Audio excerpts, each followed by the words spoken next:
At noon, we got our last ranked game of the noon window. We got number 23, Georgia Tech, who's 2-0, traveling to Syracuse, who's 1-0. Georgia Tech only favored by 2.5 points on the ACC network. Haynes King has gone 35 of 45 through 2 weeks, threw for 421 yards, 2 touchdowns, 1 interception.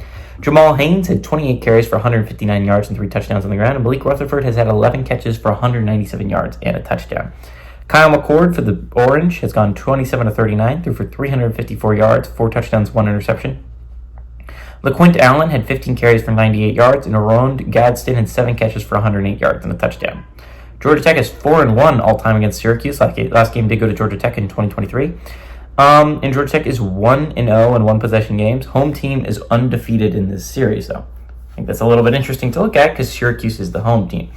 Weirdly enough, this is probably Georgia Tech's first real test, right? They played Florida State in week 0, and while that seemed like a big test at the time, they came out of it with a win in Dublin, and that was a big upset at the time, right? Florida State looks like it could be one of the worst teams in the ACC this year, right? Like, eye test, they look bad. They lost to Georgia Tech and Boston College to start out, and I don't know if their schedule gets a whole lot easier from there. So Georgia Tech's riding a lot off that win, and they also beat Georgia State at home last week. Again, Georgia State is, in years past, I would have considered that a significant win, right? Georgia State is typically a decent squad.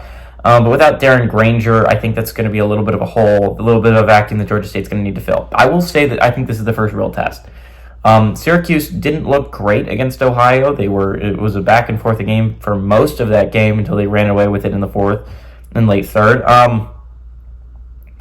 The Cuse is an interesting football team. They have an offense there. I think they proved that last week against Ohio. They were able to drive the football a lot with Kyle McCord. 354 passing yards is a lot. 4 touchdowns is a lot. I'm worried about this defense. The defense wasn't really able to stop Ohio that many times, right? Like, Ohio put up more points than they arguably should have with a brand new quarterback. You know, it's like Curtis Rourke left. They should not have had as much success on offense as they did end up having. So I think a big thing for Georgia Tech is I think they're going to be able to drive the football. But the thing is, Georgia Tech's defense has looked good so far this year. There's been a little bit of mistakes, but in large part they've played really, really well. Now they're going to have to hold up against the Syracuse offense that I think could be pretty dang good. But I think Georgia Tech is the better football team here. I'm not a big Cuse believer. I mean, wouldn't be shocked if they won at home. Again, this is a home crowd for the Syracuse Orange. They typically, in past years, have started the year pretty well before collapsing near the end. Chance to be an upset in the ACC, take another team out of the top 25 in the ACC. But I do like Georgia Tech here. I like Georgia Tech to win and cover at home.